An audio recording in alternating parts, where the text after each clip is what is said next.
Bill O'Reilly here, Monday, May 4th, 2020. You are listening to the O'Reilly Update. Here's what's happening today in America. Pandemic lawsuits pile up. Uber mandates face masks for drivers and passengers. McDonald's testing new restaurant layouts to comply with social distancing. Ireland closes hotels until late July. The shutdown having a big impact on sleeping habits. Also ahead, disrespecting the presidency. But first, thousands of lawsuits related to COVID amassing in state and federal court. Complaints have already been filed against nursing homes, airlines, cruise companies, hospitals, and restaurants. Some protesters also suing local governments over stay-at-home orders they believe violate their constitutional rights. This will be a big mess going forward. Ride service Uber, now requiring drivers and passengers to wear face masks during the pandemic. The company rolling out new visual technology in the USA, Canada, and Europe, which can detect whether riders are wearing masks before they enter the vehicle. Uber's daily business down 70% since the pandemic began. McDonald's rolling out a trial program in Holland to test new layouts that comply with social distancing. The global burger chain considering changes that include floor markings and plastic barriers between tables. Also, contact-free payment. There are 38,000 McDonald's restaurants in more than 120 countries.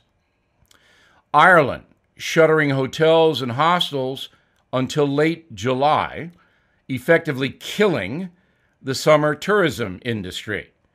More than 9 million travelers typically visit Ireland each season, making the industry one of the nation's biggest moneymakers. There are roughly 20,000 confirmed cases of the virus in Ireland, 1,300 fatalities. The government order drastically hurts the Irish economy, perhaps for years to come. The global shutdown also causing some adults to lose sleep. A new survey says 48% are kept awake at night because of fear. The biggest worry, health and personal finance. More than a quarter watch the news before bed, and nearly half have recurring dreams about the contagion. A tip: don't watch TV news before going to sleep. In a moment, the awful relationship between the White House and the press. Right back with that. When life is in chaos, your home is your safe haven and most important asset. But do you really own your home? Are you sure? Imagine getting evicted for non-payment of a loan you never took out. Well, it happened to Deborah, and it's happening everywhere. It's called home title theft, and the FBI calls it one of the fastest-growing crimes in the country. I urge you to get Home Title Lock. Your home's legal title is kept online, and thieves know it. They will forge your signature on your home's title, and then they legally own your home, taking loans out on it. Your bank doesn't cover you, and neither does your insurance. Avoid this nightmare and possible eviction with Home Title Lock. Please go to HometitleLock.com and register your address to see if you're already a victim. Use code BILL for 30 free days of protection to get you through the crisis. Enter Bill at HometitleLock.com. HometitleLock.com. Time now for the O'Reilly Update message of the day: disrespect towards the presidency. During a dinner with President Trump a few months ago, I expressed regret to him for the general behavior of the press in America. I did this not to pander to the president, but to discuss the disintegration of decorum that, as an American, disturbs me. In the past, most credible journalists respected the office of the presidency, if not the person inhabiting it. President Nixon strained that respect, as correspondents like Dan Rather openly loathed the man. But even Mr. Rather brought a modicum of respect to his White House beat. In 1992, NBC News reporter Stone Phillips interviewed President Bush the Elder in the White House. Using a poorly sourced newspaper allegation that said Mr. Bush had committed adultery, the journalist confronted the president. Quote, Phillips, "Have you ever had an affair?" Quote, President Bush, I'm not going to take any sleaze questions. I gave you a little warning. You see, you're perpetuating the sleaze by even asking the question, to say nothing of asking it in the Oval Office. And I don't think you ought to do that. And I'm not going to answer the question, unquote. Stone Phillips backed off, and the appropriateness of the question was widely debated. To me, a journalist who has interviewed 6 presidents, Mr. Bush was correct.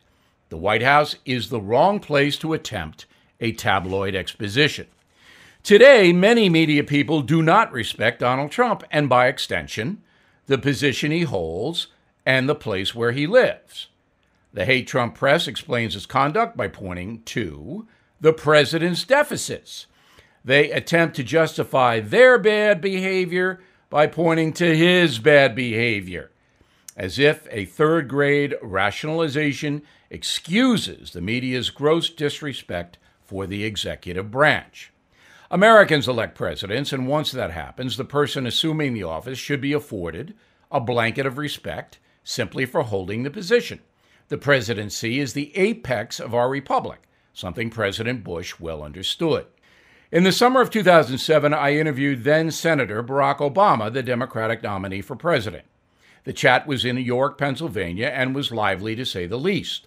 I challenged the senator, did not let him dodge. But the next time I interviewed Mr. Obama, he was president, and we were in the White House. Whole new ball game. My questions were still challenging, but my tone was more measured. I mean, I couldn't imply he was a pinhead, as I could with senators and congresspeople. His status as the head of the country meant I had to respect his office, and I did. I remember getting a flood of letters from anti-Obama people accusing me of being too soft on Mr. Obama. These critics wanted rhetorical blood, but that would have not only been disrespectful to him, but to the country. Today, President Trump is obviously not afforded respect by the media. Many in the White House press corps have been encouraged by their corporate masters to make Mr. Trump look bad. Legitimate questions are asked, but often in blatantly hostile tones. Americans deserve accountability from all presidents, and that's the job of the press. But that's not what's going on here. It's get Trump all day, every day. Respect for the office of the presidency has vanished, and it is unseemly. I'm Bill O'Reilly, and I approve that message by writing it in a moment. Something you might not know. A former White House economist says there's a 100% chance of a recession and predicts 1 million jobs will be lost in April. So many Americans are moving to physical gold and silver as a recession-proof safe haven for their retirement. American Hartford Gold Group is a trusted leader in gold and silver, and they make it simple and easy to get started. They're family-owned and have an A-plus rating from the Better Business Bureau. Very important. Until you hold a precious metal in your hand, you'll never fully know the experience of being in control of your own retirement. If you are listening to me right now, the American Hartford Gold Group is offering new clients up to $500 in free silver. All you have to do is give them a call, 877-444-GOLD, 877-444-GOLD, or text SILVER to 65532. Please call the American Hartford Gold Group now, 877-444-4653, or text SILVER to 65532. Now, the O'Reilly Update brings you something you might not know. On September 11, 2001, nearly 3,000 Americans were murdered between 8:45 a.m. and 10:30. Another 10,000 seriously wounded. It was the deadliest act of terror in world history, the largest attack on U.S. soil since Pearl Harbor. 6 days later, President George W. Bush had a warning for al-Qaeda leader Osama bin Laden.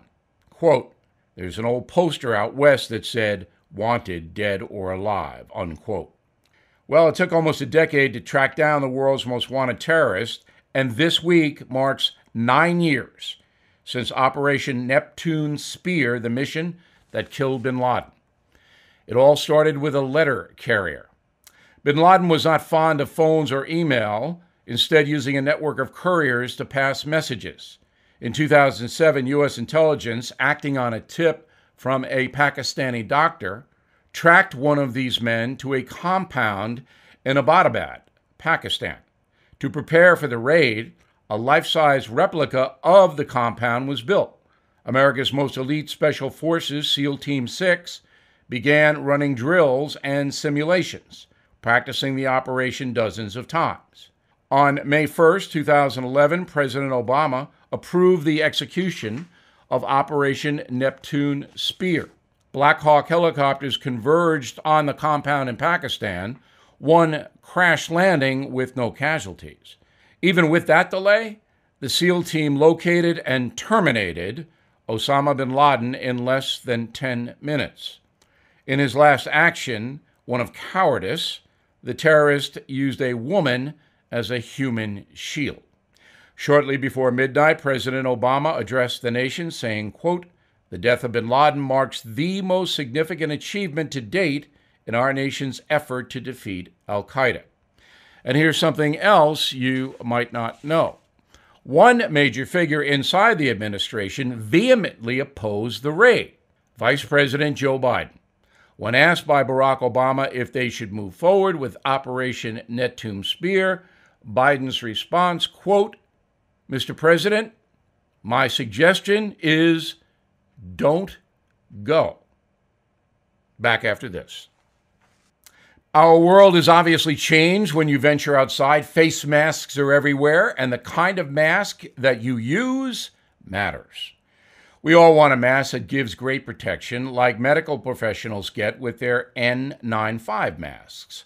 The Boomer Naturals 30-day face mask provides 92.2% antibacterial protection.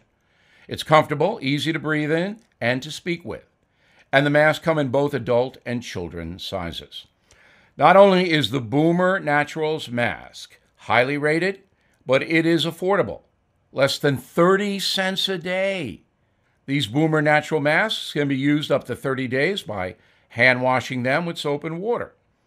I recommend you order yours right now at boomernaturals.com. Use code BILL20 at checkout, save 20% every time you shop. Plus, get free shipping on orders over $50. That's code BILL20 at boomernaturals.com. Thank you for listening to the O'Reilly Update. I am Bill O'Reilly. No spin, just facts, and always looking out for you.